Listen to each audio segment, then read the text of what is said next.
Huddle with paperplusoffice.co.nz, your local office supplies specialist, now open for business. Bill Ralston is with us once again. Hello, Bill. Good to talk to you. Larry. First time this year, and I know you were on last week. Cameron Slater from Whale Oil and editor of Truth is with me. Hello, Cameron.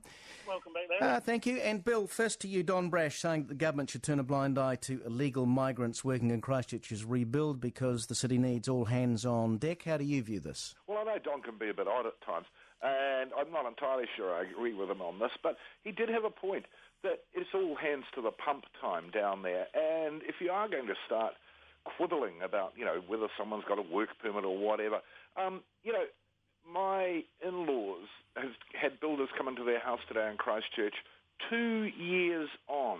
They're finally getting the job done. And it just seems like the urgency has gone out of the rebuild for those residential people, that the systems and the hoops they have to go through is taking them so long. And so, frankly, if you've got some odd labourers from abroad who are willing to do it rather than the New Zealand unemployed, why not? Well, you could also import them, Cameron. Look, we all understand that Kiwis should be first cab off the rank, first off the block, don't we? We absolutely agree with that. And if you look at the unemployment statistics for Christchurch, they've got the lowest unemployment in major urban areas. However, there still are 5.7% bludgers down there who are sitting on their bum, doing nothing, unemployed, and the employers are screaming out for staff. I say if there's somebody comes here, give them a work permit, rubber stamp it, and get them to work. And I agree with Don Brash. However, Bill, I just had somebody ring me, a builder, and he said, look, builders are actually underemployed at the moment because the insurance companies, there's delay tactics and all this sort of stuff.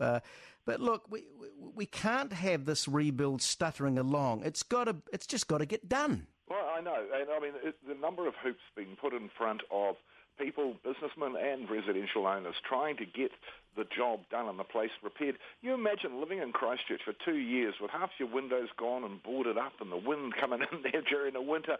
These people have gone through hell, and there's still this lethargy on the part of the rebuild people. Cameron, do you kick the insurance companies right fair and square in the testicles? Yeah, all right. Well, do you believe that Christchurch would get rebuilt faster if the Chinese came in, Cam?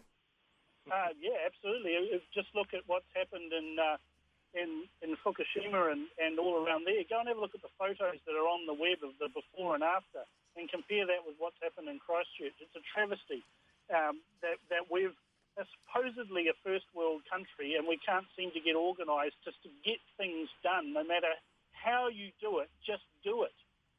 Bill, issue 2, Lance Armstrong interview part 2 played out over the weekend. I don't think it's actually done him much good. I might be wrong. What do you see?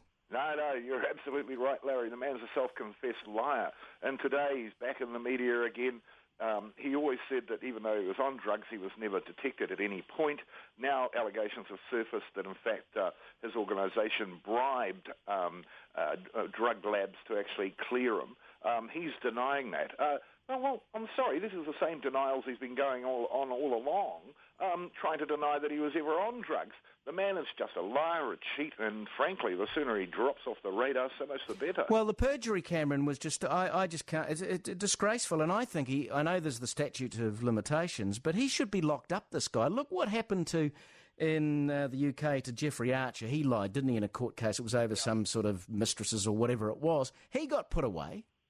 Yeah, look, Lance Armstrong's just a dirty, rotten cheat in a sport that's filled with dirty, rotten cheats. And the reality is that he was a richer, better advised, had better chemists type of cheat than the rest of them. But a lot of them, a mate of mine was a professional cyclist. They were 3 years ahead of the testing. So he says they were never caught by testing. Of course they were never caught by testing. Who do you think developed the tests? The same companies that were selling them the drugs. Well, is that a key point, though, Bill? Because Armstrong, he says he claimed he did it because, he just wanted a level playing field, that others were doing it. Oh, well, that's a natural thing a cheat and liar would say, isn't it? Everyone else is doing it, and that's why I did it. Sorry, Bill.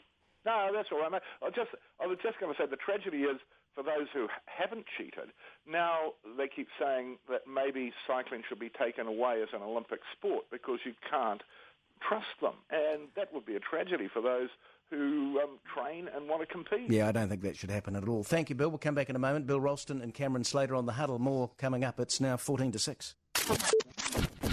Larry Williams Drive with the business banking specialists at Westpac. Back on the Huddle with Bill Ralston and Cameron Slater. Cameron, .com launches this mega site yesterday. He's going to take on Google, apparently. Good luck with that one. And the servers or the cloud will be based in Germany. He says it'll be different from Mega Upload. What do you see in this? Oh, it will be different from Mega Upload. Before that, when you uploaded things there, people could see what was in there. He could see what was in there. Now it's encrypted, and Pat Pilcher has written an article, and he says, oh, this is great. You can put your family photos there. They'll be encrypted. No one will be able to tell whether or not that's the same as a blockbuster movie or whatever. But that's just going to turn Mega Upload into a haven for the people who peddle child pornography, because now they won't get caught. Well, the encryption, as I understand it, Bill, removes .com and his company from litigation. That's what he reckons anyway. I don't know. Look, I suppose so. I mean, Cameron knows the technology field far better than I do. I'm still struggling with email. But it just seems to me that, particularly with the mega key thing he's talking about there, which is an app you can download, and it means if I went to the ZB or say the New Zealand Truth site, it would remove their advertising, and Mr. .com will insert his own. But that is theft. That has got to be theft. I mean, you're stealing someone's content, putting your own ads around it. Is that fact, Cameron? That is exactly what he's proposing to do.